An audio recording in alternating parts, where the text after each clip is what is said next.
পানির দাবিতে দীর্ঘদিন ধরে আন্দোলন করেছি, কিন্তু পানি চুক্তি করতে পারেনি অতীতের কোনো সরকারই। তিস্তা একসময় আমার মায়ের মতো ছিল। মা যেমন সন্তানকে লালন পালন করে, এই তিস্তা একটা সমৃদ্ধ অঞ্চল ছিল একসময়। এই অঞ্চলে গোলা ভরা ধান ছিল, পুকুর ভরা মাছ ছিল, গোয়াল ভরা গরু ছিল, মুখে ছিল এই অঞ্চলের বিখ্যাত গান ভাওয়াইয়া গান। সেই তিস্তা পার এখন শুধু হাহাকার, মানুষের কান্না। জমি জিরাত ঘর বাড়ি ভেঙে তছনছ হয়ে গেছে। কে কোথায় চলে গেছে আমরা তার ঠিকানা জানি না। আমি তিস্তা পাড়ের সন্তান হিসাবে এই তিস্তার কান্নাকে আমি আন্দোলনে শরিক হয়েছিলাম। আমাদের ডাকে একটি আমরা স্লোগান দিয়েছিলাম, জাগোবাহে তিস্তা বাঁচাই। সেই ডাকে রংপুরের 5টি জেলার লক্ষ লক্ষ মানুষ অংশগ্রহণ করেছিল। লাগাতার অনেক কর্মসূচি আমরা করেছি তিস্তা পাড়ে। আমরা 17 এবং 18 ফেব্রুয়ারি লাগাতার 48 ঘন্টা 11টি স্থানে, সেই নীলফামারী থেকে শুরু করে গাইবান্ধা পর্যন্ত অবস্থান করেছিলাম। সেই 48 ঘন্টা বিভিন্ন ধরনের এখানে কর্মসূচি পালন করা হয়েছিল। আমাদের বর্তমান স্থানীয় সরকার মন্ত্রী মহোদয় মির্জা ফখরুল ইসলাম আলমগীর আনুষ্ঠানিকভাবে উদ্বোধন করেছিলেন। আমাদের পার্টির চেয়ারম্যান, এখন মাননীয় প্রধানমন্ত্রী, উনি 18 তারিখ লন্ডন থেকে যুক্ত হয়েছিলেন আন্দোলনে। সে আন্দোলনে উনি অভিপ্রায় ব্যক্ত করেছিলেন, যদি বিএনপি জনগণের ম্যান্ডেট পায় তাহলে তিস্তা মহাপরিকল্পনাটাকে অগ্রাধিকারভাবে উনি বাস্তবায়ন করবেন। আমরা সেটাই দাবি করি। আমাদের দল যেহেতু এখন সরকারে, উনি গত পার্লামেন্ট অধিবেশনে বাজেট বক্তৃতায় উনি বলেছেন, ইনশাআল্লাহ আমরা তিস্তা মহাপরিকল্পনা বাস্তবায়ন করব। তিস্তা পাড়ের মানুষ বুক আশা বেঁধে বসে আছে, কবে এই কার্যক্রম শুরু হবে। একটি কার্যক্রমের মধ্য দিয়ে আমি মনে করি এই অঞ্চলের 2 কোটি মানুষের জীবনযাত্রার মান পরিবর্তন হবে, হারিয়ে যাওয়া কৃষ্টি কালচার পুনরুদ্ধার হবে, হারিয়ে যাওয়া ঐতিহ্যটা ফিরে আসবে। এই তিস্তা পাড়ের মানুষ দুঃখী, বেকারত্বে ধুকে ধুকে মারা যাচ্ছে, তাদের কর্মসংস্থান তৈরি হবে।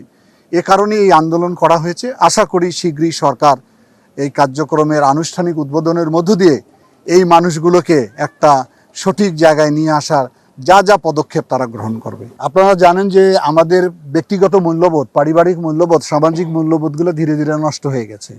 আমাদের পারিবারিক বন্ধনগুলো শিথিল হয়ে গেছে। সাম্প্রতিক সময় হতাশার কারণে হোক, বন্ধুদের আড্ডায় পড়ে হোক, যে কোনো কারণে যুব সমাজের একটা বড় অংশ মাদকাসক্ত হয়েছে, ক্যাসিনোতে আসক্ত হয়েছে, ব্যাটিংয়ে আসক্ত হয়েছে।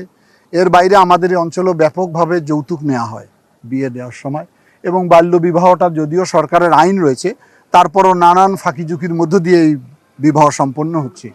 এই 4টি সামাজিক অপরাধকে আমরা নিয়ন্ত্রণ করার জন্য আমরা সেই 2003 সালে আমি একটি আন্দোলন করেছিলাম, আলোকিত লালমনিরহাট।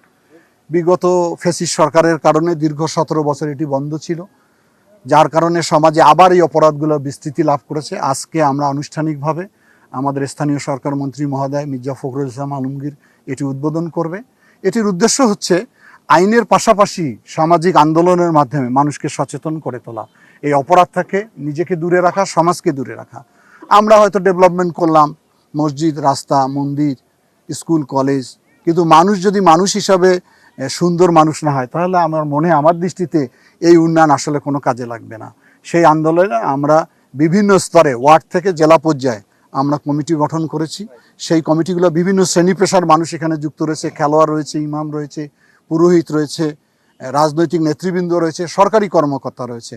সকলের এই আন্দোলনে আমি আশা করি আবারও লালমনিরহাট সামাজিক অপরাধ নিয়ন্ত্রিত জেলা হিসাবে পরিগণিত হবে।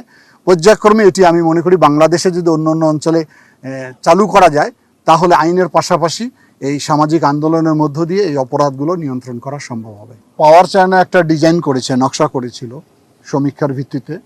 ওনারা তখন বাজেট দিয়েছিল যে 12,000 কোটি টাকা লাগবে। এখন হয়তো আরও 2-3 হাজার কোটি টাকা বেশি লাগতে পারে। এটি আমাদের নিজস্ব অর্থায়নে তো করা সম্ভব। বাংলাদেশের এটি 10 বছরের পরিকল্পনা। এই 5 বছরে যদি এই টাকা আমরা সংগ্রহ করতে পারি বা দেওয়া সম্ভব হয়, তাহলে নিজস্ব অর্থায়নে করা সম্ভব। কারিগরি সহায়তা যে কোনো দেশ থেকে আমরা নিতে পারি যারা এই ব্যাপারে অভিজ্ঞ। আর পানির হিস্যার ব্যাপারে দ্বিপাক্ষিক আলোচনা করতে হবে, যেহেতু আন্তর্জাতিক নদী আইনে রয়েছে যে যারা উজানে থাকবে তারা কতটুকু পানি পাবে, যারা ভাটিতে থাকবে তারা কতটুকু পানি পাবে। কিন্তু ভারতের দাদাগিরির কারণে আমরা অতীতে পানি পাইনি। আমরা মনে করি ভারত যদি আমাদের বন্ধু রাষ্ট্র হয়ে থাকে, তাহলে আমাদেরকে কেন আমাদের ন্যায্যের পানি হিস্যা দিবে না। আর তিস্তা নদীর সঙ্গে 14টা শাখা নদী রয়েছে।